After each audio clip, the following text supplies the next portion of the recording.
This year's Pruitt Lecture, the 14th annual, has an expanded program. We have a special tribute for Jess Walker. But the second half of the program today will be the Pruitt Lecture. And it's really appropriate that we have these two events together, the Pruitt Lecture and the honorary for Jess Walker.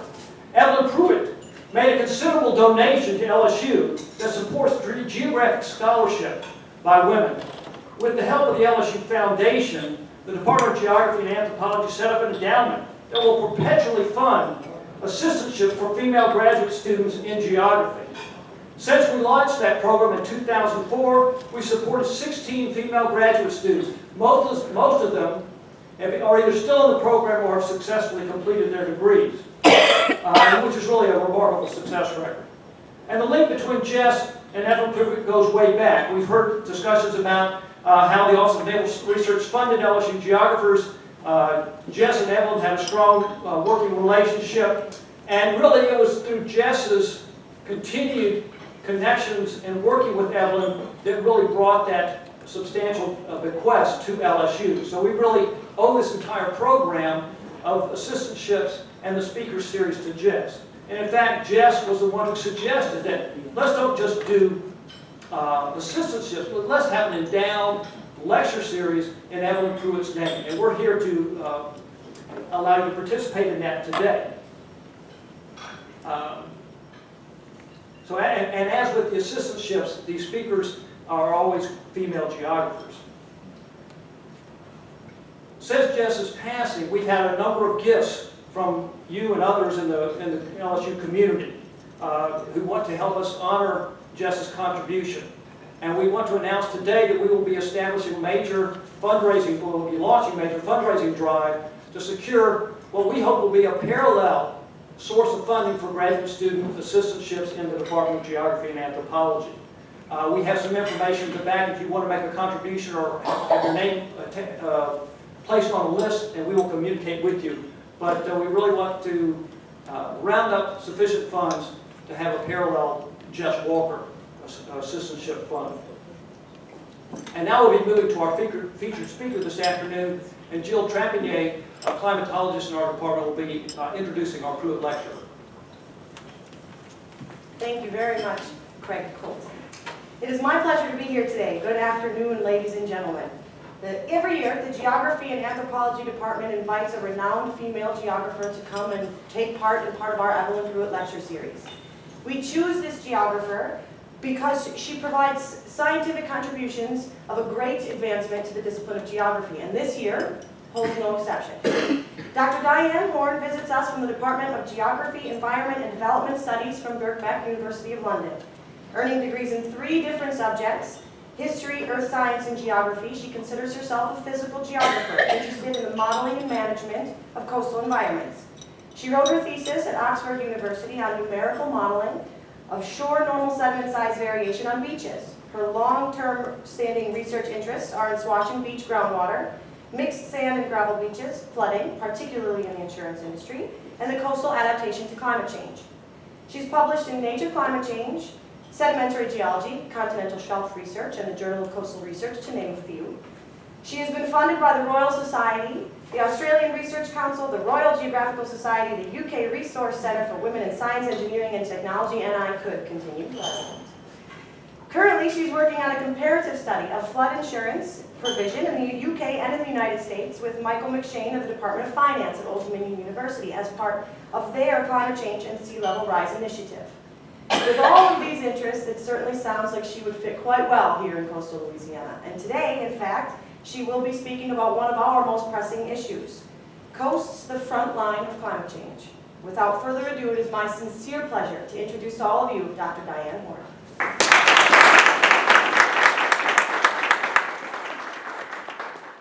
Thank you very much. Am I in the microphone so you can hear? I am honored to be asked to talk in the name of both Jess Walker and Evelyn Pruitt, who did so much to advance coastal research. And no, that's not the right thing. Good start. There we go. I came very late to coastal geomorphology. As you heard, my first degree was in history. I actually did my degree at William & Mary, which did not then have a geography department and does not now have a geography department. I never really thought of geography as a subject that I might do research in. I was teaching 8th grade earth science in Norfolk, Virginia, and I took my students up to NASA Langley, and I came back and I brought a whole bunch of brochures about careers that they might want to look at, and one of them was geographer. Again, it hadn't really occurred to me that this could be a career. I think like many geographers, I thought this is a way I can study and travel. And so I'm not sure that any of my students ever ended up as geographers, but it certainly changed my career path.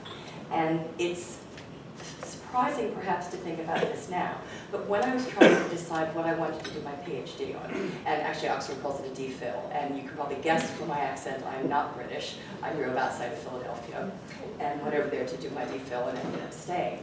And in England, you just do the thesis. You don't do any coursework, so you just commit and do research on a topic. And so I was trying to decide whether I wanted to do coastal geomorphology or climatology.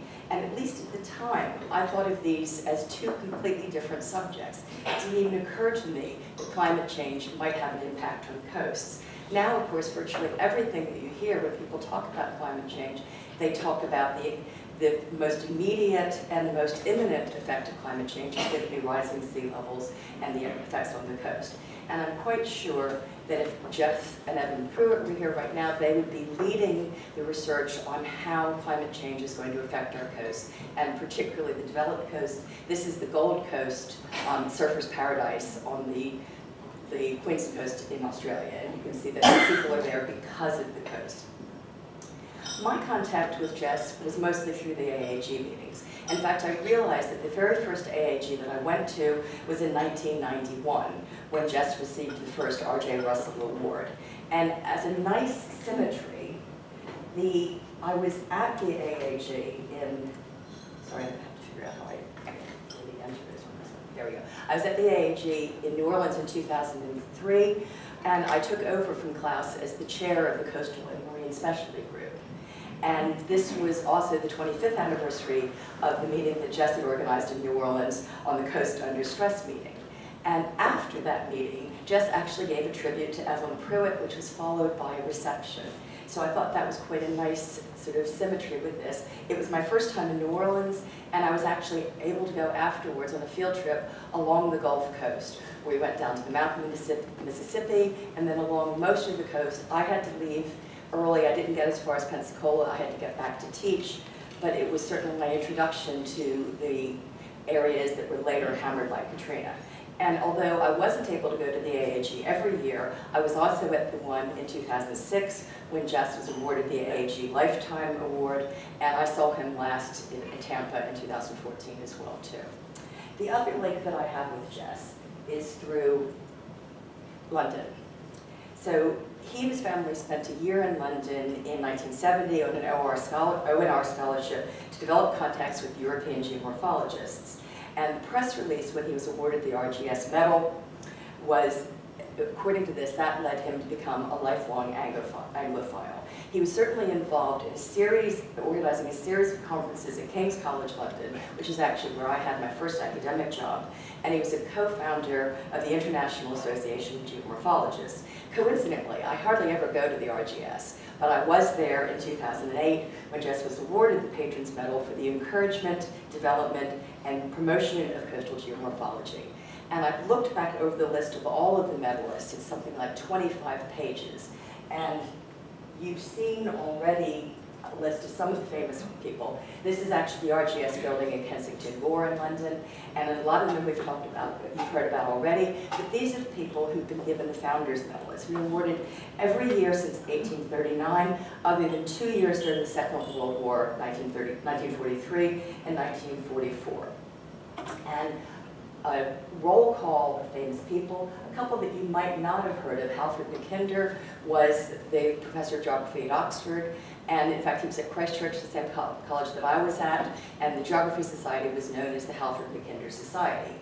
David Harvey is one of the more famous human geographers. He was also at Oxford when I was there. John Thorne was head of department when I was at King's. David Rind was head of department when I started at Birkbeck and later went on to run the Ordnance Survey. And throughout the history of the Founders Medal, many of the people who were awarded this were awarded it for coastal and marine exploration and research, as you can tell by the roll call of names.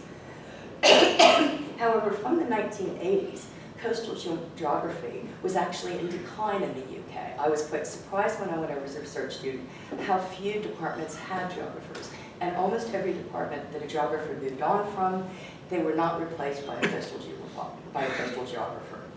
And in fact, between 1979 and the present, only 4 medals, including Jess's, went to people studying coastal research. And so his getting this award for coastal geomorphology was important not just for him, but for the discipline as a whole. And in preparing for this talk, I also read about the history of coastal geomorphology, which seemed appropriate since both Jess and Evelyn Pruitt wrote on the history of the subject. I wasn't fortunate enough to meet Evelyn, but a link through the Coastal and Marine Specialty Group. Before COMA, Evelyn Pruitt was the first chair of the Marine Geography Committee of the AAG, which was held in 1970 in San Francisco.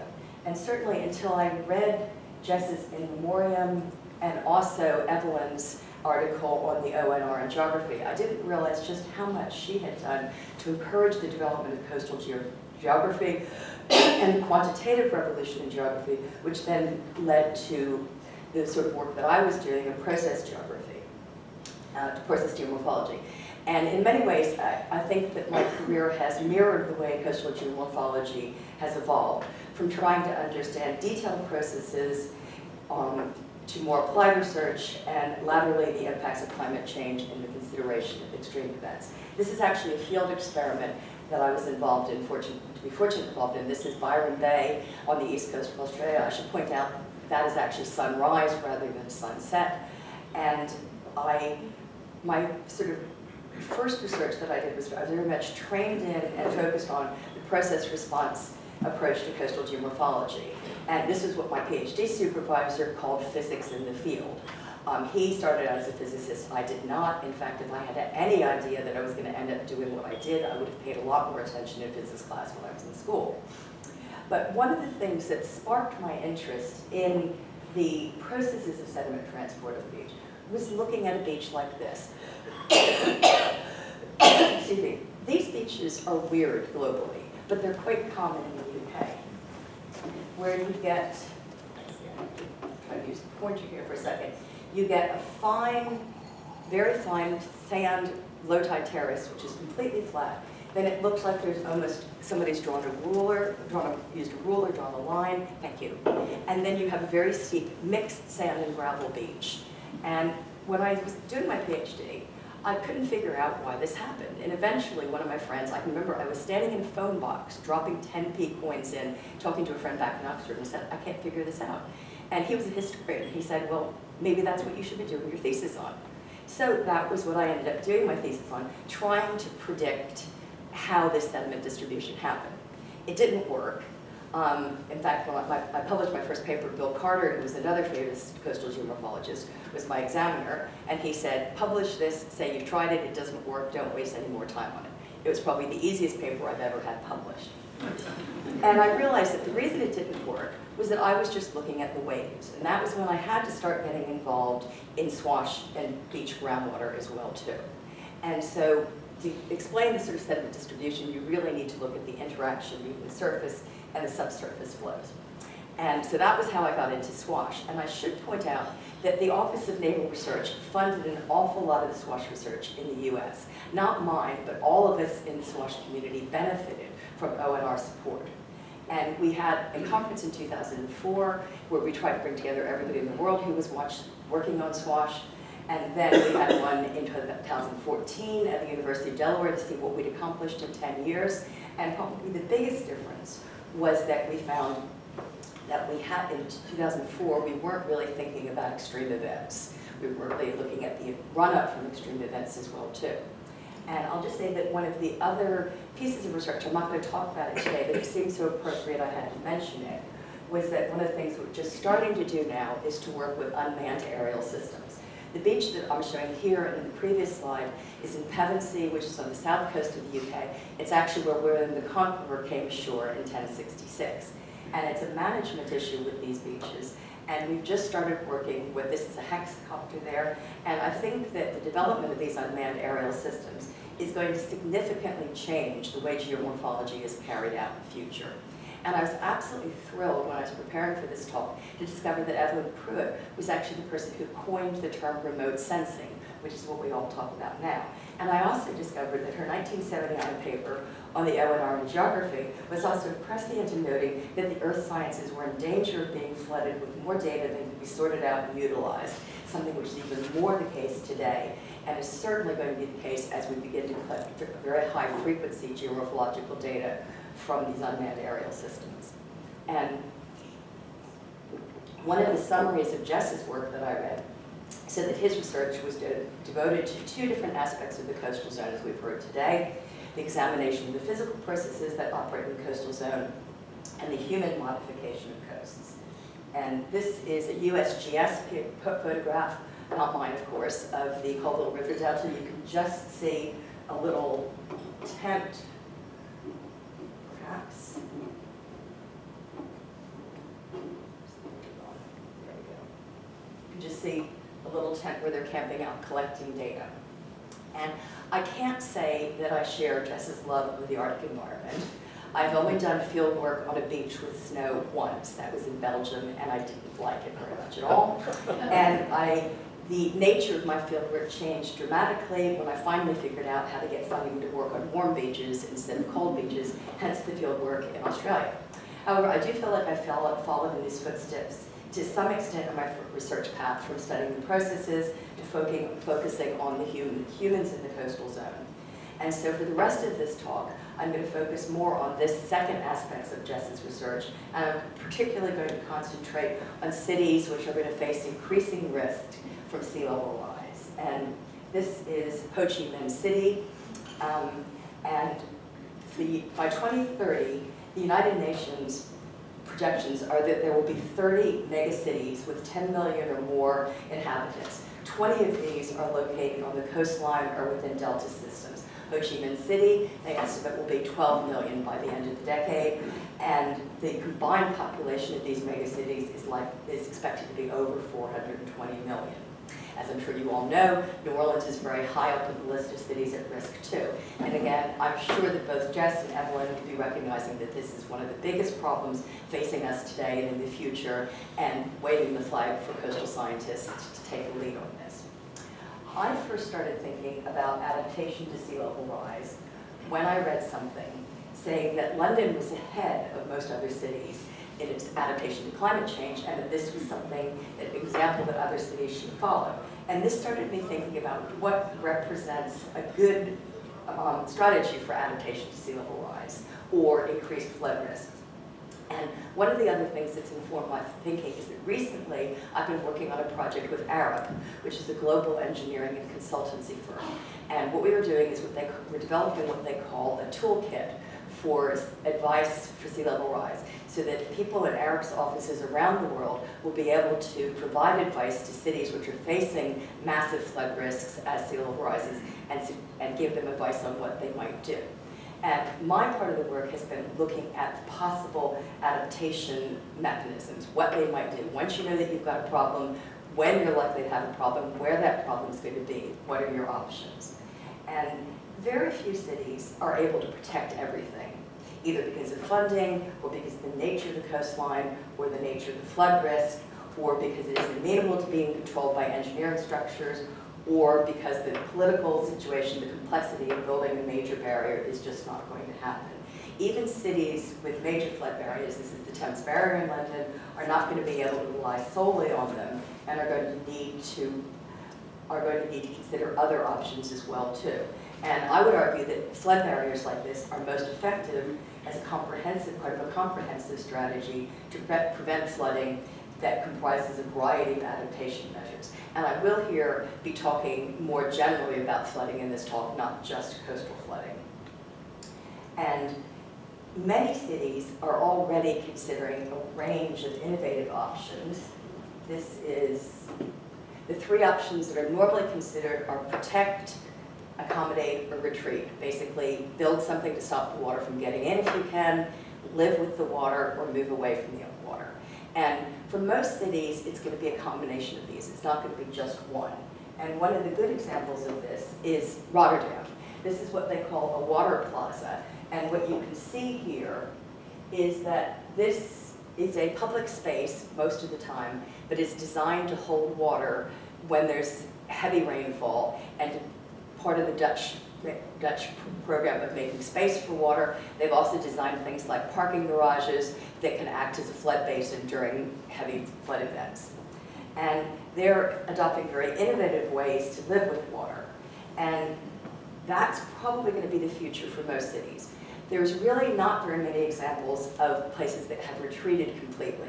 There are a few towns along the Mississippi that they moved after the 1993 Mississippi floods.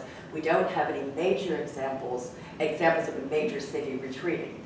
And while it's unlikely that any city is going to completely relocate, many cities may have to make a decision to retreat from certain locations or to relocate particular assets. And as I'm sure you all know, this was a major challenge in New Orleans after Katrina. And these are some of the rebuilt houses in the lower Ninth Ward. The recovery plans post-Katrina emphasized the need to build back smarter by clustering development at higher elevations. But planners and local officials actually had difficulty guiding resettlement to those areas, facing concerns that many of the residents, particularly African Americans, would not be allowed to return to the neighborhoods, to their neighborhoods, and the city would become whiter and wealthier as a result. Relocation is a particular problem for cities that don't have anywhere to relocate people. If you have to move someone out of the city's jurisdiction, it's not going to be politically popular, in part because they're losing part of the tax base. If you return areas to green space, part of FEMA's requirement is that it must remain open space forever. Again, you lose part of the tax base. So retreat or relocation is going to be a challenge for most of them. But most cities are going to end up either having to defend some areas, expensive property, critical infrastructure, and consider relocation of some vulnerable or lower value properties. And London is probably the only city that I've come across working on this project where structural defenses are really the only strategy that they have for planning for sea level rise. And I would argue that at least at the moment, London's adaptation strategy isn't as good as it should be because it focuses solely on defenses. And you can see just up here in the top of the photograph, that's the Thames Barrier.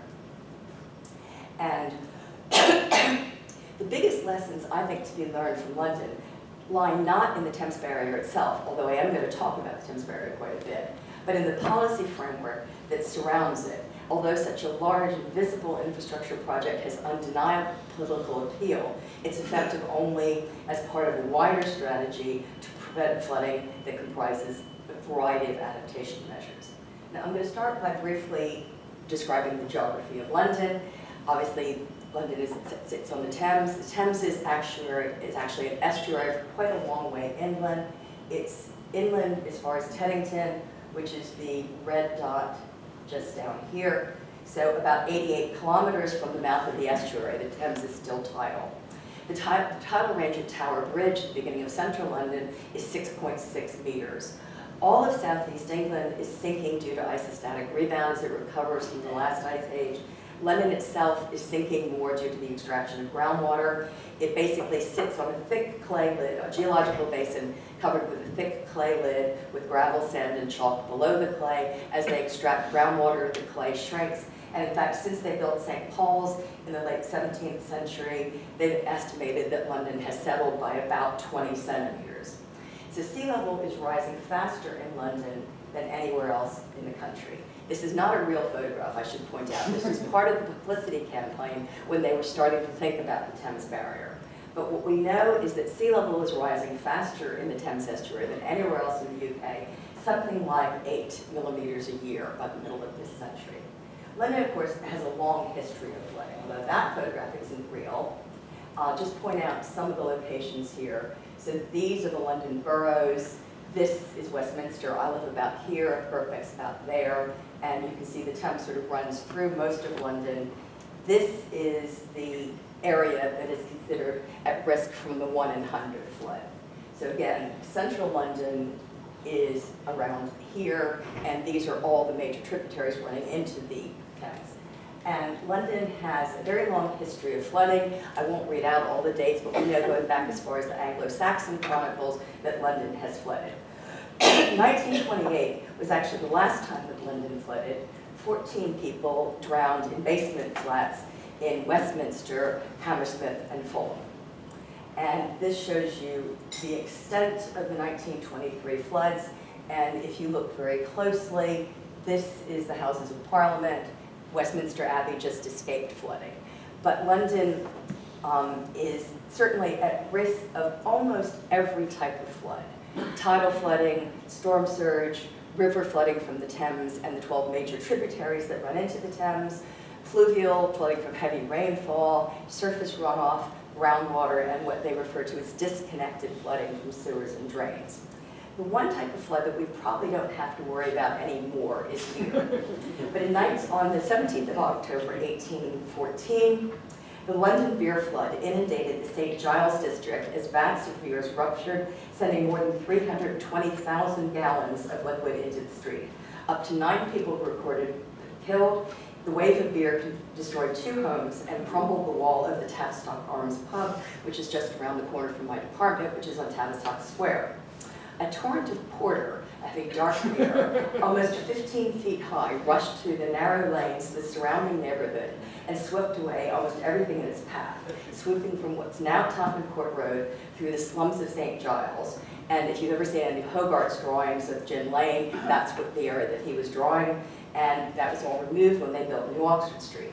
With no drainage on the city streets, the wave of black liquid had nowhere to go except straight into the neighboring homes.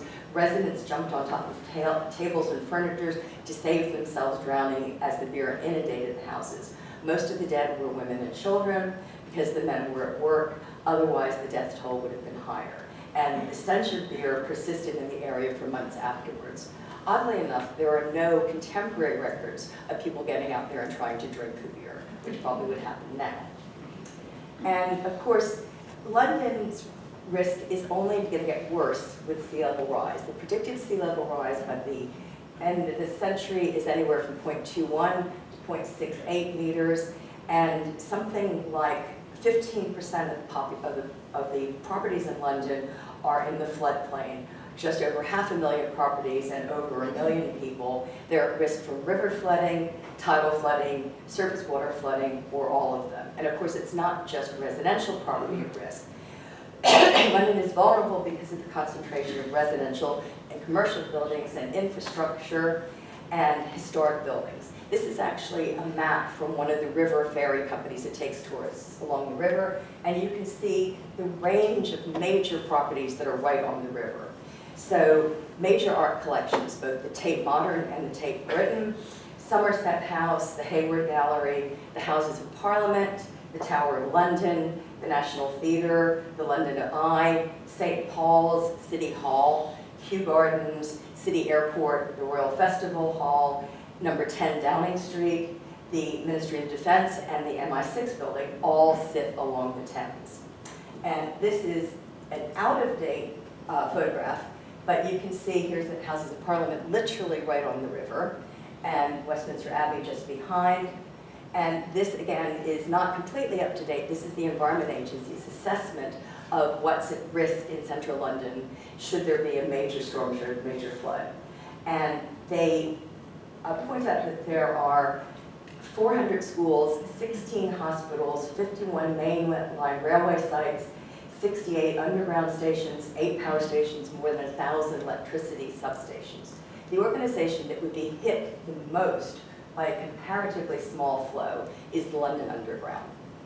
And this map doesn't really give you an idea of what the flooding would be like. I apologize, this one is a terrible map, but you can understand perhaps why they don't want this in the public domain. If you can see, some of the lines are heavier, and that represents basically how far they think the water would go if it got into the tube.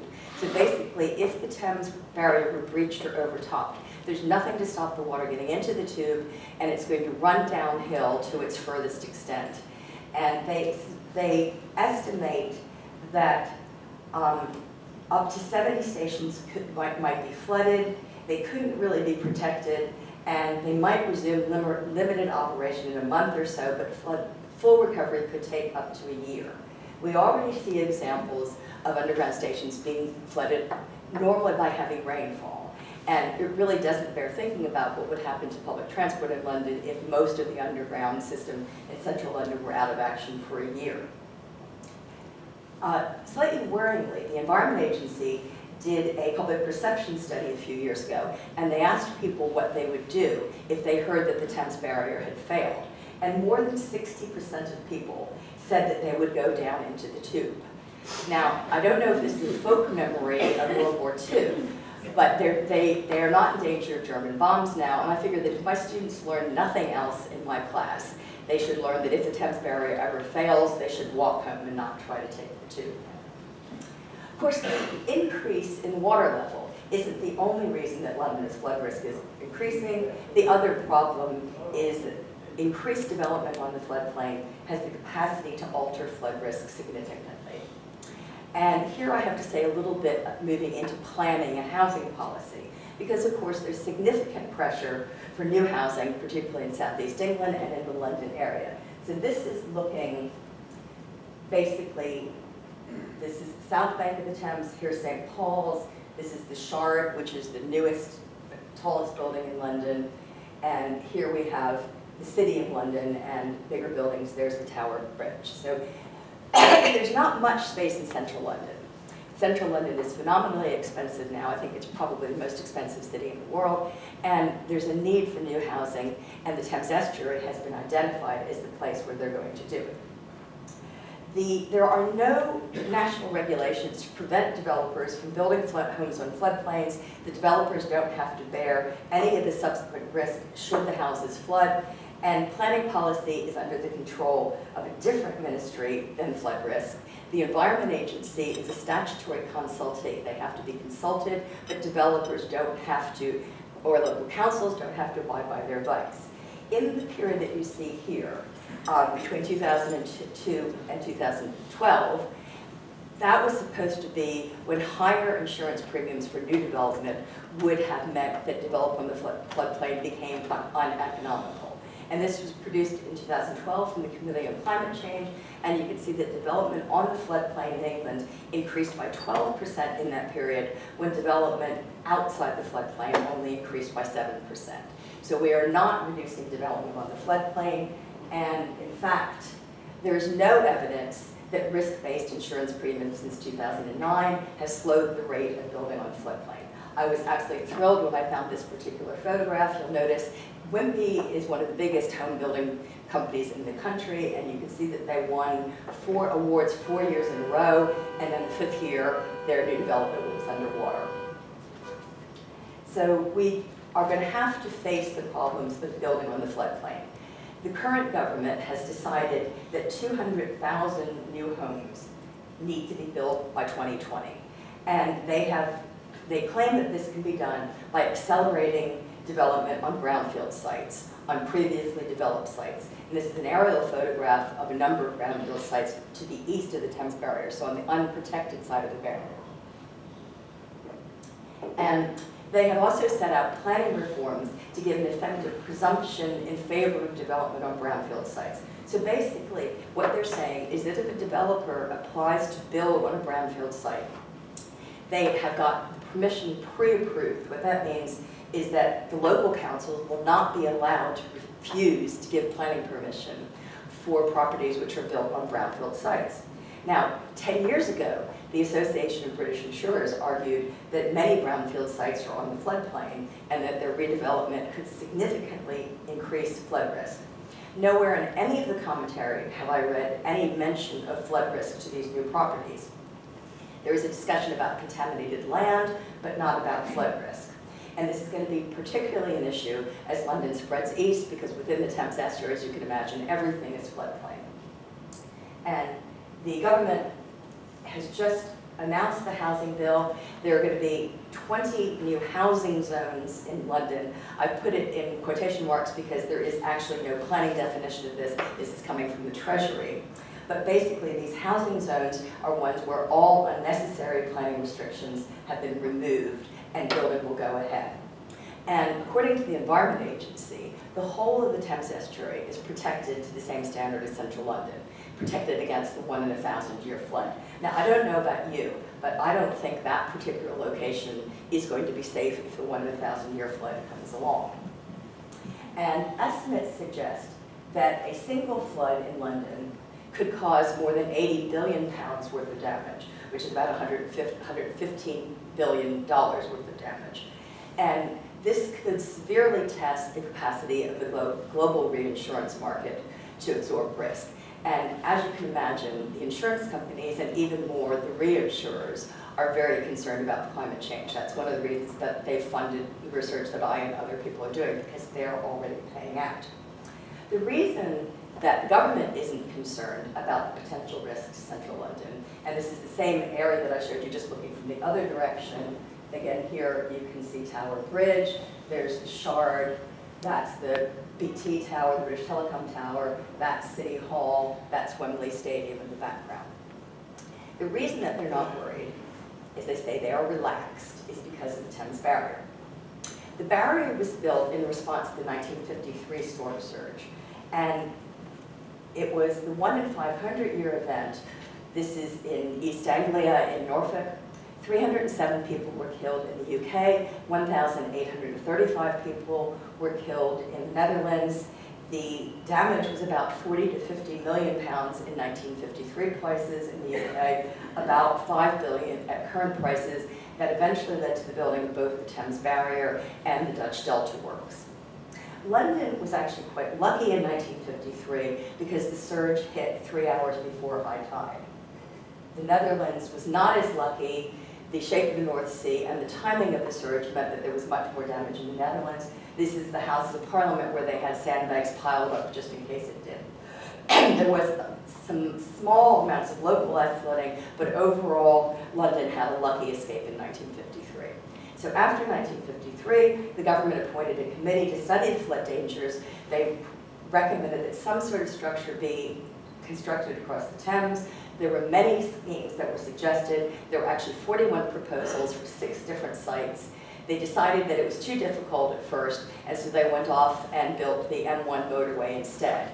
And they didn't actually come back to the Thames Barrier until the 1970s, when the Greater London Council was put in charge. They selected a point at Greenwich Reach. This is the red dot is the position of the red star is the position of the Thames Barrier. It's about 12 kilometers below London Bridge.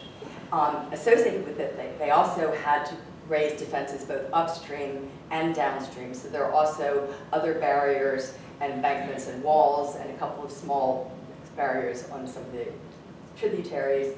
It was started construction in 1976, so quite a long time after the 1953 floods. It was completed in 1984. The total cost was £560 million, including all the other defenses, not just the barrier. And what you can see here is this is the Thames Barrier itself. The very pretty housings there, they are just housing the machinery. What it consists of is 4 falling sector gates here and over here, and then 6 rising sector gates, which sit in the bed most of the time and are rotated up if a storm surge is predicted. So here's one of the gates in its maintenance position. Again, looking from the other direction, you can see the falling sector gates on the outside, the rising sector gates, which sit in the bed unless a storm surge is predicted. The gates are to remain closed for about 5 hours on either side of high tide. With that big tidal range, the only threat is felt to be around high tide. And the design flood is the 1,000-year flood, which obviously will be reduced to sea level rise. To put this in context, the Dutch Delta Works is protecting against the 10,000-year flood. And I've taken a couple of pictures of the barrier. Here we've got it in its defense position, so the gates have rotated up and they're stopping the water. This is just to give you an idea of the scale of the barrier. And here's one gate in the maintenance position, and again, that gives you an idea of the size of the Thames Barrier. The barrier is being raised increasingly frequently.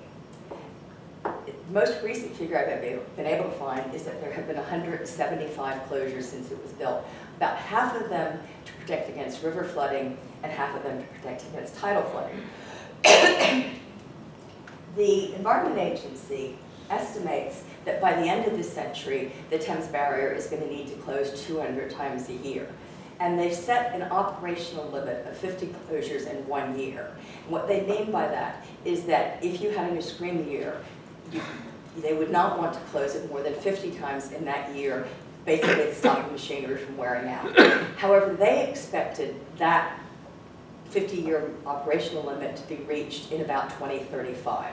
In fact, it was reached in 2014. You can see that we had a serious test of the UK's ability to cope with flooding, and it reached the operational limit of 50 closures on the 4th of March 2014.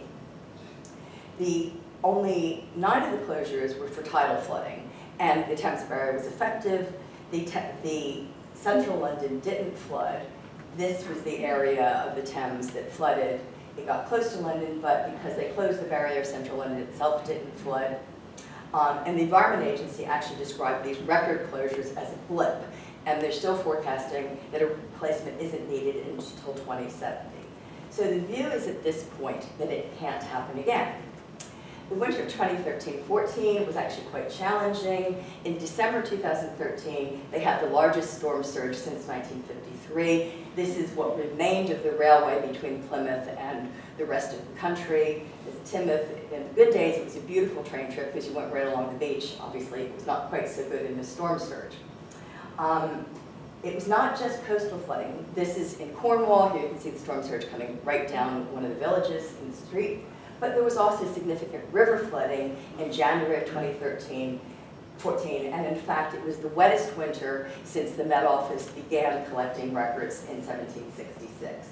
And you can see that this is December, and this is January, and this is sort of relative to the 1981 to 2010 average, and you can see that southern England in particular really suffered in this event. And parts of the country, particularly the Somerset levels, were actually underwater for 3 months. This farmer became a sort of iconic one. He was trying to build a moat to protect his property, and eventually he was not able to. The floods in the winter of 2013-14 were estimated at something like 1.1 billion losses. It became a major political issue. This, in the picture here, is Prince Charles, who visited the site fairly early and said there's nothing like a jolly good disaster to get people to start doing something. The Prime Minister was actually significantly criticized for not taking action until the floodwaters got close to London. And it became a major political issue. This is the front page of Private Eye, in case you don't recognize him. That's David Cameron, the Prime Minister. Private Eye is a satirical magazine. If you remember the Paris shootings at Charlie Hebdo, it's the same idea, except that Private Eye both pokes fun at the establishment, but it is the establishment as well, too. And so if something ends up in the cover of Private Eye, that's what the establishment thinks is important. The first 3 covers of 2014 were actually of flooding. So those were the next 2 as well. As I said, it became a major news story. Here you can probably, by looking at this, even if you know nothing about the New Statesman and the Spectator, you can probably guess which one is slightly left of center and which one is slightly right of center. We have the dawn of the storm age versus how green ideology turned a deluge into a flood. The UK Independence Party, UKIP, whose main policy is to get the UK out of Europe, one of their councillors said that floods were a payback for gay marriage. That did not go down very well. You can see that the tabloids had great fun with the headlines during that period. The Prime Minister popped up and said, money is no object. And of course here, the Financial Times, a more serious organ, said Cameron was hard at work on his own flood defenses. What we found is that most of the money that he announced, when money was no object, later turned out to be reallocated from other budgets from the Environment Agency, not additional money. But of course, the key thing was that London didn't flood. And this map was produced by the Environment Agency to show what would have happened to central London in those floods had the Thames Barrier not been there. Then floods disappeared from the news until Christmas of this year. December 2015, we had major floods now in the north of England. This is Ullswater in Cumbria, and you can see that similar rainfall patterns, but this time London and the southeast and possibly the Tory voting counties were not affected to the same extent. Most of the rainfall was in the north and in Scotland. And so this is York Castle. Like New Orleans, you can see that the early settlers of the city actually built on the highest ground available, but a lot of the rest of York flooded.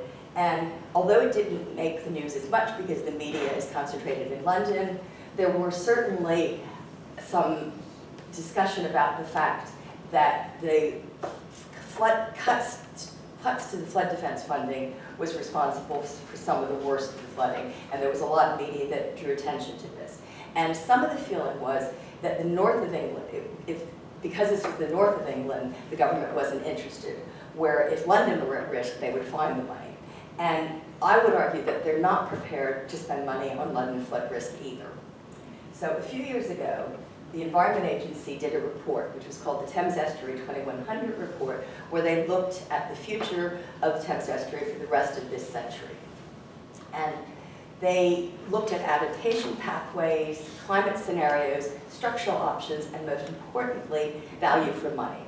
And what they concluded was that really nothing needed to be done until 2050.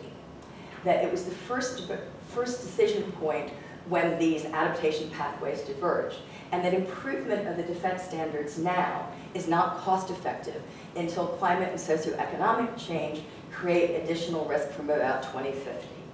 And so they divided up the plan into three what they call epochs. So up until 2035, the idea is you just maintain the current defenses. Till 2050, they replace and upgrade the current defenses, and by the end of the century, they have to choose, plan, design, and construct the end of century option, which has not yet been chosen, so we don't know what the plan is going to be. And again, we don't have any idea of the costs. These are very out-of-date figures, but you can see that we're talking about billions of pounds in funding. And I'll skip this one, but basically the Environment Agency's view was they didn't need to bring any of this forward, that they could still wait till 2070. And this was their quotation, that we have time to monitor the situation, carefully plan measures to maintain and enhance existing defenses, to seek to restrain the growth of risk in London, which they're not doing, and the estuary through resilience building floodplain management measures, which they're not doing, rather than having to rush to new engineering works because we have not anticipated what is needed, but are forced to respond hastily to a crisis situation. I would argue that those aren't the only two choices, to wait until 2070 or rush to a crisis situation. That they should be planning now and putting money aside now, but actually the Thames Estuary report does not suggest any options, any policy options, anything other than reducing the exposure to vulnerability. Flood prevention is the sole strategy. And this is a quotation from the mayor of Valmeyer, Illinois, which was one of the small towns in the Mississippi that was moved after the '93 floods. And he said it's much easier to convince people that living in the shadow of a major waterway is at risk when they are standing knee-deep in floodwater. This is Norfolk, Virginia, right next to Old Dominion University, where I was on sabbatical. And unfortunately, I would say that the UK is the only instance I know of where a national government is actively directing development towards the floodplain rather than away from flood zones. And the TE 2100 report gives politicians reasons to put off spending for 30 to 35 years. Obviously, no politician wants to spend money on something that may not happen while they're in office. But if they hadn't spent money on the Thames Barrier in the 1970s, London would have been underwater for 3 months last year. So I will finish with that, and thank you very much for your attention.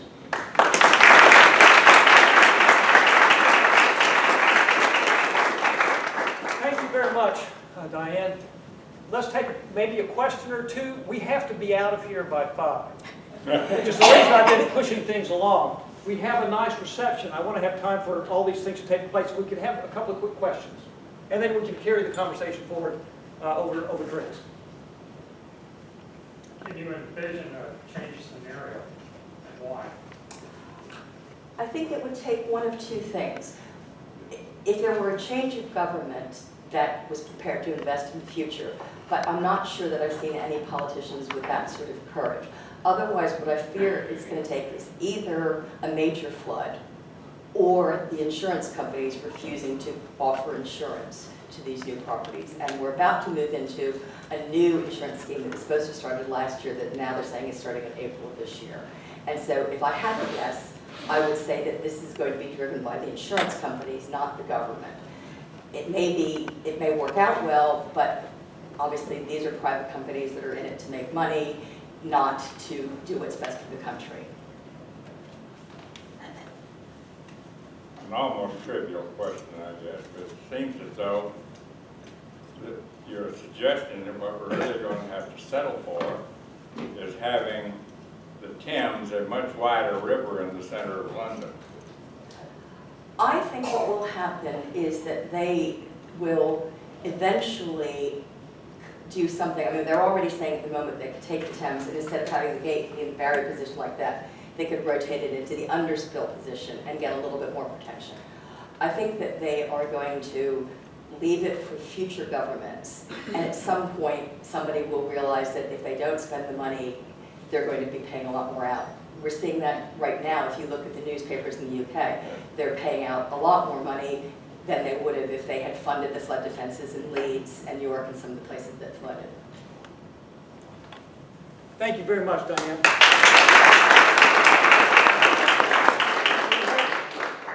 Plenty of refreshments in the rear. They're going to be serving wine and other drinks in the back. We still have some punch and water and coffee up front on this side.